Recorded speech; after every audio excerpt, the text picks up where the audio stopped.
Haryana civil services aspirant के दिशा classes की तरफ से हमारा नमस्कार।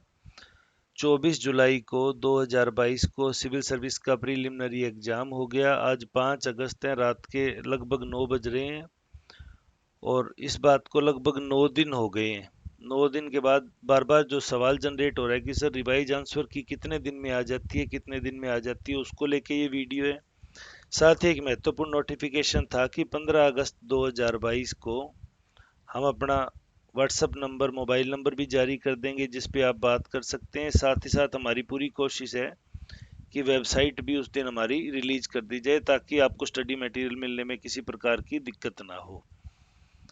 अब हम वीडियो के मेन कंटेंट पे आते हैं। कुल कितने सवालों को लेके ऑब्जेक्शन दायर किया गया है, इस बारे में ऑफिशियल नोटिफिकेशन वो तो देखो एचपीएससी की जो मीडिया टीम है वही दे सकती है जब वो पत्रकारों को जवाब देंगे। लेकिन जहां तक हमने जानकारी प्राप्त करने की कोशिश की है, 24 सवालों को दोनों पेपर में लेके चैलेंज किया गया अलग अलग ग्राउंड पे। इन 24 में 10 सवाल दोनों पेपर में ऐसे माने गए हैं जो कंसिडर करने लायक हैं, जिन पे एचपीएससी के विशेषज्ञ बैठ के मंथन कर रहे हैं और वो क्या निर्णय लेंगे। ये 10 संख्या बढ़ भी सकती है, कम भी हो सकती है, लेकिन अभी 10 पे ज्यादा चल रहा है। तो अगला सवाल बनता है रिवाइज आंसर की कितने दिन में जारी की जाएगी। तो देखिए, रिवाइज आंसर की जारी करने का कोई फॉर्मेट तो ऐसा नहीं है। मैं आपको यहाँ दो चीजें बता दूं। जैसे पंजाब और हरियाणा हाई कोर्ट ने, क्योंकि वो जुडिशरी एग्जाम की मॉनिटरिंग वो करता है, जो 13 नवंबर को पेपर हुआ था उसकी रिवाइज आंसर की है, वो ऑब्जेक्शन है, वो 15/11 को मांग लिए थे। मैं ये आपको नोटिफिकेशन से दिखा देता हूँ। Haryana civil service judicially preliminary exam objection मांगे गए 15/11 को, 13 को पेपर हुआ था। उसके 14 दिन बाद में ऑब्जेक्शन के बाद रिवाइज आंसर की जारी की गई थी, जिसे क्रॉस ऑब्जेक्शन 2 दिन का समय देके 3 तारीख को इन्होंने फाइनल रिजल्ट डिक्लेयर किया था।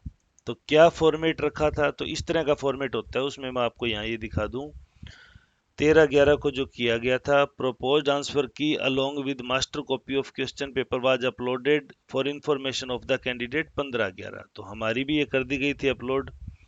Objection against the proposed answer key were received from the candidate and on considering the same some changes have been proposed in the proposed answer key।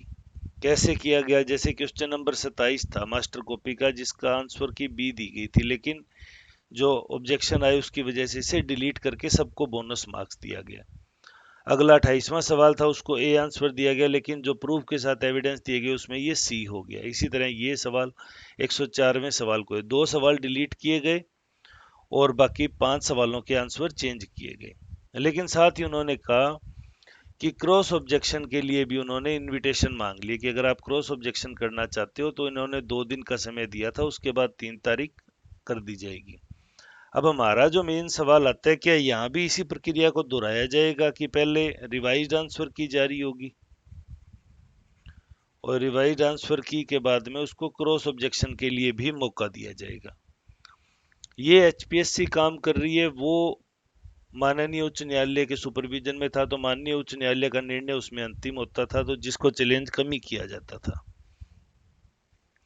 तो इसलिए उम्मीद कर रहे हैं कि यहाँ सिर्फ रिवाइज आंसर की आएगी, उसका ऑब्जेक्शन दोबारा उसके बाद नहीं मांगी जाएंगी। रिवाइज आंसर की का फॉर्मेट क्या रहेगा, मैंने आपको फॉर्मेट दिखा दिया। इस तरह का आंसर की रहेगा, 5 सवाल रहे, 6 रहे, उनमें कितने सवाल डिलीट करते हैं और कितने सवाल हैं उनके आंसर चेंज करते हैं, ये दोनों संभावना है वो उसके रिवाइज आंसर की सही होगी। अब जो एक सवाल बार बार उठ रहा था कि पूरे मानसून सत्र में ही परिणाम घोषित नहीं किया जाएगा क्या सर। तो देखिए, मानसून सत्र की मैंने आपको बताया था, बिजनेस एडवाइजरी कमेटी जिसमें सभी बड़े नेता थे, वो उसकी मीटिंग हो गई है और मानसून सत्र की अवधि 3 डेज, 3 दिन पर डे, मिनिमम 6 आवर ये रखी गई है। और कब से रखी गई है, तो ये 8, 9 और 10।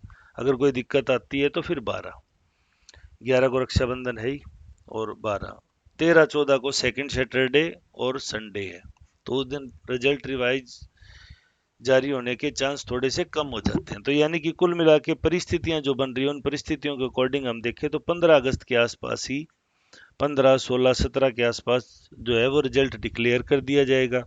फिर अगला सवाल आता है, सर फिर मुख्य परीक्षा कब होगी।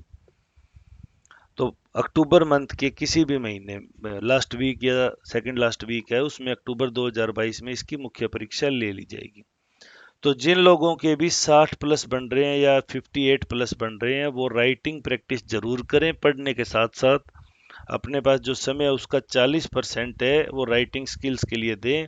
अपने लिखे हुए उत्तरों को बार बार पढ़ें, क्योंकि आप ही हैं जो अपने उत्तर का सबसे बेटर एनालिसिस कर सकते हैं। जब आप अपना एक उत्तर 10 लाइनों में लिखते हैं, उसको दोबारा लिखने की कोशिश करेंगे तो आप उसको 8 लाइनों में समराइज कर देंगे, तीसरी बार आप उसको 5 लाइन में कर देंगे। तो ये जो 5 लाइन में जो समराइज आंसर निकलेगा ना, ये आपका बेस्ट आंसर होगा। और ये कैसे आएगा? ये एक तो रेगुलर प्रैक्टिस से आएगा। कुछ रेडीमेड सेंटेंस होते हैं, कुछ प्रशासनिक शब्दावली के शब्द है, जो एडमिनिस्ट्रेटिव है शब्दावली, उनके कुछ शब्द हैं। आप उनको जितने ज़्यादा इस्तेमाल करोगे, जितने बेहतर तरीके से इस्तेमाल करोगे, फॉर्मेट उतना ही प्रभावी बनता जाएगा। तो ये सब हम आगामी वीडियोज में आपको करवाया करेंगे। वेबसाइट के थ्रू भी आपको मटेरियल मिलेगा। आपकी जो आंसर राइटिंग के बाद में आपकी आंसर शीट में जो अपेक्षित बदलाव हैं, जो सुधार है, उसके बारे में भी आपको बताया जाएगा। तो उम्मीद कर रहे हैं कि 15 अगस्त के आसपास या तो रिजल्ट ही आ जाएगा, नहीं तो रिवाइज आंसर की आ जाएगी, और उसके 2 से 3 दिन के बाद में रिजल्ट आ जाएगा। तो अक्टूबर से नवंबर आपका मेंस का एग्जाम रहेगा। साथ ही 2022 का नोटिफिकेशन आपने देख ही लिया, वो चल ही रहा है चर्चा में। तो उम्मीद है इन सब बातों से आपके जो कमेंट्स में बार बार सवाल आ रहे थे या जो हमसे जुड़े हुए हैं रेगुलर, उनके मन में जो सवाल जनरेट हो रहे थे वो काफ़ी हद तक क्लियर हो गए होंगे। फिर भी अगर आपके मन में कोई सवाल है तो आप हमें कमेंट सेक्शन में पूछ सकते हैं। आप कमेंट सेक्शन में बहुत अच्छे अच्छे कमेंट्स लिखते हैं, लेकिन कुछ एस्पिरेंट है वो थोड़े भावावेश में आके या किसी भी कारण से भाषा की गरिमा कई बार छोड़ देते हैं। मुझे तो क्या लिखते हैं, लेकिन उसके अलावा जैसे किसी ने अपनी समस्या लिखी तो उसका उपहास भी उड़ाने की कोशिश करते हैं। भाई कोई कहता है मेरा अगर एक सवाल रह गया, बाकी मैंने 199 गोले भरे हैं दोनों पेपरों में, या जैसा भी करते हैं, तो उसको लेके उसकी हंसी उड़ाते हैं। ये कोई अच्छी बात नहीं है। आप एक एडमिनिस्ट्रेटिव ऑफिसर बन रहे हैं तो आपसे एटलीस्ट ये उम्मीद की जाती है कि आपका बिहेवियर है वो एडमिनिस्ट्रेटिव ऑफिसर की तरह हो। मैं यहाँ एक छोटी सी 1 मिनट का समय लेके एक बात कहूँगा। सबसे पहले आपकी पर्सनैलिटी है वो एडमिनिस्ट्रेटिव ऑफिसर्स की तरह बनती है। फिर उसके बाद आप मेंस की जो तैयारी करते हैं, उस मेंस की तैयारी में ऑटोमेटिक आपकी प्रीलिमिनरी की तैयारी हो जाती है। हमारे यहाँ क्या है कि चलन उल्टा है। पहले प्री की तैयारी करेंगे, देखेंगे अगर प्री निकल गया तो मेंस की करेंगे, और अगर मेंस निकल गया तो फिर जगह जगह मॉक इंटरव्यू देंगे। तो मॉक इंटरव्यू में उन 1 महीने 2 महीने में आप अपनी पर्सनैलिटी को पॉलिश नहीं कर पाते, और इंटरव्यू बोर्ड में इतने काबिल अफसर बैठते हैं, इवन चीफ सेक्रेटरी लेवल तक के अधिकारी बैठते हैं, वो आपकी उस फेक पर्सनैलिटी है उसको कैच कर लेते हैं कि ये ना सिर्फ झूठ बोल रहे हैं, जबकि इसका वास्तविक स्वभाव ये नहीं है। तो सबसे पहले आप अपनी पर्सनैलिटी को पॉजिटिव बनाइए। मेरा आपसे एज ए टीचर एक निवेदन है कि आप सबसे पहले अपनी पर्सनैलिटी को पॉजिटिव बनाइए, ताकि जो आपसे मिले इम्प्रेस हो। नॉलेज अपनी जगह है, और फिर आप मेंस की तैयारी शुरू कीजिए। मेंस का पूरा सिलेबस आपको टिप्स पे होना चाहिए, ये चीज़ें मेंशन है और ये चीज़ें छोड़ी गई है। उसके साथ जब आप देखेंगे तो प्रीलिमिनरी की तैयारी आपकी ऑटोमेटिक हो जाएगी। और जब प्रीलिमिनरी का एग्जाम आता है तो उन लास्ट 1 मंथ के अंदर आप करंट अफेयर से लेके रिवीजन सेशन करके आराम से प्री को क्रैक कर सकते हैं। तो ये एक सामान्य प्रक्रिया है जो एक अच्छे इंस्टीट्यूट द्वारा भी सिखाई जाती है, और जो अच्छे एस्पिरेंट द्वारा है उनके द्वारा भी फॉलो की जाती है।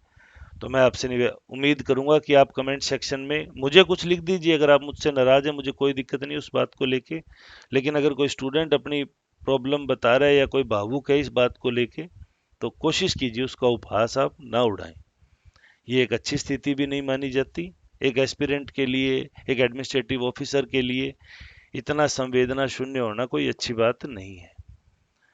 तो उम्मीद करता हूँ इस वीडियो से आपको कुछ डाउट है वो क्लियर हुए होंगे। फिर भी आपके कोई डाउट है तो आप कमेंट सेक्शन में पूछ सकते हैं।